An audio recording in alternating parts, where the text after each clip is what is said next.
Sveiki mano mėlyje daržininkai sodininkai, labai malonu, kad esate su manimi, kad žiūrite mano kanalą. Na, o šiandieną jau, kaip žadėjau, aš su jumis pasidalinsiu savo trąšų gaminimo būdų. Šios trąšos yra ekologiškos ir šiandien mes gaminsime kompleksinės trąšas, kuriomis aš tręšiu braškes, taip pat česnakus, tos daržovės,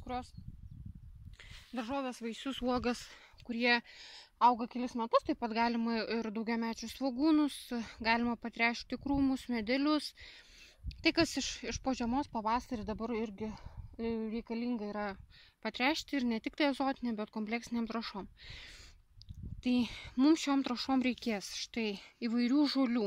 Tai yra pas mane čia dilgynės, kurios yra gausu azoto, yra pienės, kur yra ir kalio, taip pat dobilų apačioje yra.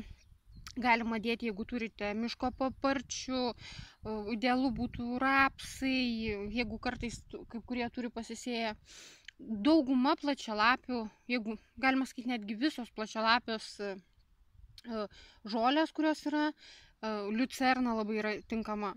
Įvairių plačialapių žolių, kuo įvairesnių pridedam čia, kad nebūtų tik tai dilgėlės, nes dilgėlės yra labai daug azoto.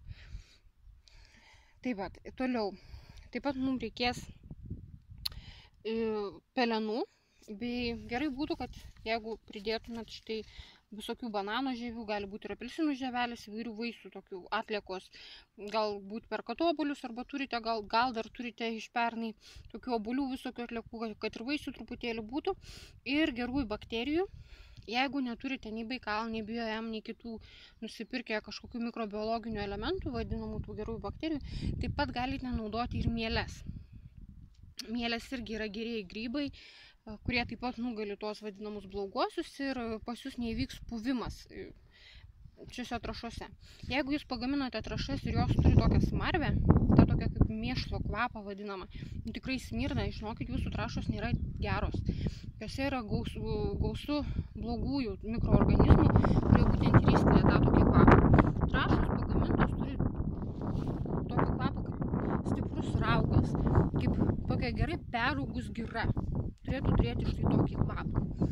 Na ir dabar, kai prisideda maždaug, čia yra pas mane 10 litrų kibiras, prisideda maždaug iki 7 litrų, aš taip gerai prištampuoju žolių, visokių vaisių, atliekų. Toliau, čia mes dėsim štai tokias 4 stiklinės pelenų, taip pat aš čia turiu įsipjausi, atsimatavusi 20 ml BioM, tai aš štai ir iš karto jį čia supilu.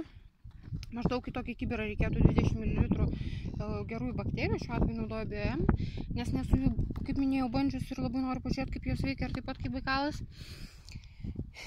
Jeigu naudojate mielės, tada reikėtų maždaug, jeigu sausos mielės, 10 gramų mielių, jeigu pas jūs yra šlapios mielės, reikėtų kažkur 20-30 gramų mielių, ir tada įdėti cukraus.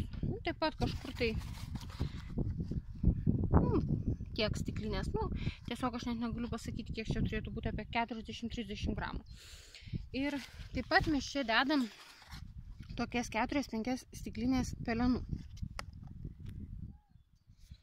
Na ir štai, kai įdėjom pelenų, mums dabar tiesiog reikėtų viską užpilti vandeniu. Vandens temperatūra turėtų būti 30-40 laipsnių, ne mažiau. Aukščiau irgi nelabai turėtų būti.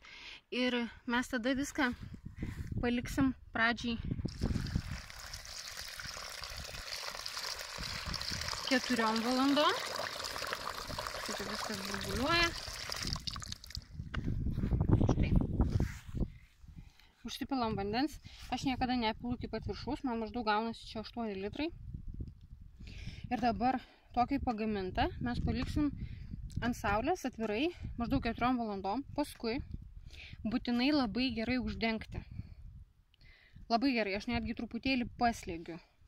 Kaip kad raugėt kopūstus, maždaug taip pat. Uždedu tiesiog maišą celofaninį, polietileninį ir lentelę, ir truputėlį paslėgiu, štai taip, kad prisislėgtų tas viršus, ir taip palieku 4 parom. Po 4 parų šitas trąšas reikia naudoti 1 litras ant 10 litrų vandens.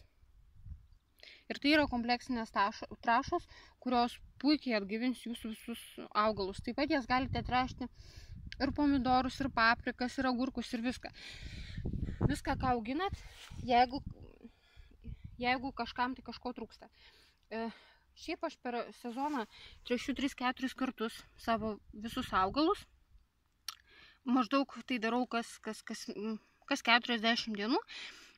Galima patręšti ir anksčiau, jeigu matot, kad kažko trūksta. Bet jeigu jūsų augalam nieko netrūksta, persistengti tikrai nereikia, nes turėsite daug lapų ir mažai vaisių, jeigu kalbant apie pomidorus, paprikas. Labai malonu, kad buvote su manim, kad auginame kartu. Tikiuosi gavote naudingos informacijos. O dabar linkiu gero auginimo, gero gaminimo, gero raugo, būtent dėl to ir vadinas raugas, kad turi kvepėti raugo, o nesmirdėti. Tiem, kad jums patiko, spauskite like. Kas nesate užsiprenumeravę, prenumeruokite mano kanalą. Ir iki sekančių video.